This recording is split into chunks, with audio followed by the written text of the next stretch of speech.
ജാർഖണ്ഡിലും മഹാരാഷ്ട്രയിലും വോട്ടെടുപ്പ് പൂർത്തിയായി. ജാർഖണ്ഡിൽ ബി.ജെ.പി ഒറ്റയ്ക്ക് ഭൂരിപക്ഷം നേടുമെന്ന് എക്സിറ്റ് പോൾ ഫലങ്ങൾ വ്യക്തമാക്കുന്നു. മഹാരാഷ്ട്രയിൽ മഹായുതി സഖ്യമെന്നാണ് പ്രവചനം. ന്യൂസ് ഡെസ്കിൽ നിന്ന് ബിനീഷ് കൊട്ടാരത്തിൽ കൂടി ചേരുകയാണ് കൂടുതൽ വിവരങ്ങളുമായി. ബിനീഷ്, ജാർഖണ്ഡിൽ ബി.ജെ.പി ഒറ്റയ്ക്ക് ഭൂരിപക്ഷം നേടുമെന്നാണ് കൂടുതൽ എക്സിറ്റ് പോൾ ഫലങ്ങളും പറയുന്നത്. ആ ഒരു കണക്കിലേക്ക് തന്നെയാണോ ജാർഖണ്ഡിൽ പോകുന്നത്? പ്രത്യേകിച്ചും തെരഞ്ഞെടുപ്പ് ഏകദേശം പൂർത്തിയായി, 60%, 62% പോളിംഗും ഉണ്ടായിട്ടുണ്ടല്ലോ. അഖില, തീർച്ചയായും പുറത്തു വന്ന എക്സിറ്റ് പോൾ അനുസരിച്ച് ജാർഖണ്ഡ് ബി.ജെ.പി പിടിക്കും എന്ന് തന്നെയാണ് വ്യക്തമാകുന്നത്. നമുക്കറിയാം, ജാർഖണ്ഡിൻ്റെ ഒരു പൊതു സ്വഭാവം വെച്ച് തന്നെയുള്ള എക്സിറ്റ് പോളുകളാണ് പുറത്തു വന്നിട്ടുള്ളത്. എക്സിറ്റ് പോളുകൾ 100% ശരിയാവണമെന്നില്ലെങ്കിൽ കൂടിയും ജാർഖണ്ഡിലെ ഒരു രീതി മാറി മാറി ഭരണം വരിക എന്നതാണ്. ഒരു തവണ ബി.ജെ.പി ഭരിച്ചാൽ അടുത്ത തവണ അത് JMM മുന്നണിയായിരിക്കും, പിന്നീട് ബി.ജെ.പി വരും. ഇങ്ങനെ മാറി മാറി ഭരണം വരുന്ന ഒരു സംസ്ഥാനമാണ് ജാർഖണ്ഡ് എന്നത് ഏറെ ശ്രദ്ധേയമാണ്. മാത്രമല്ല, ജാർഖണ്ഡിൽ ഒരു വളരെ ശക്തമായ പോരാട്ടത്തിന് തന്നെ വേദി ഒരുക്കിയിരുന്നു.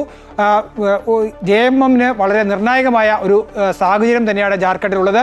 എന്നാൽ അതിനെ മറികടക്കാൻ ബി.ജെ.പിക്ക് കഴിഞ്ഞു എന്ന് വേണം ഇപ്പോഴുള്ള എക്സിറ്റ് പോൾ സർവേകളിൽ നിന്നും മനസ്സിലാക്കുവാനായി. എന്നാൽ ചില എക്സിറ്റ് പോളുകൾ ജാർഖണ്ഡിൽ ബി.ജെ.പിയും JMM മുന്നണിയും ഒപ്പത്തിനൊപ്പം വരുന്ന രീതിയിലും വിലയിരുത്തപ്പെടുന്നുണ്ട്.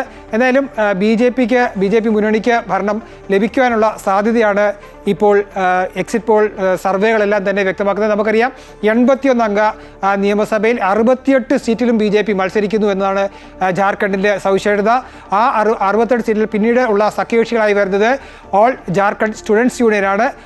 അവർ കഴിഞ്ഞ തവണ 2 സീറ്റുകൾ നേടിയാണ്. അവർക്ക് ഇത്തവണ 10-ലധികം സീറ്റുകൾ മത്സരിക്കുവാൻ നൽകിയിട്ടുണ്ട്. അങ്ങനെ ഒപ്പം പിന്നെ JDU ആണ് ഉള്ളത്. അങ്ങനെ ഒരു മികച്ച തരത്തിൽ മുന്നണിയെ ഒപ്പം നിർത്തുമ്പോഴും ഭൂരിപക്ഷം സീറ്റുകളിലും മത്സരിച്ചുകൊണ്ടാണ് ബി.ജെ.പി ജാർഖണ്ഡിലുള്ളത്. ആ ഒരു സാഹചര്യത്തിൽ ബി.ജെ.പിക്ക് ഒറ്റയ്ക്ക് ഭൂരിപക്ഷം കിട്ടും എന്ന് തന്നെയാണ് ഇപ്പോൾ സർവേകൾ പ്രവചിക്കുന്നത്.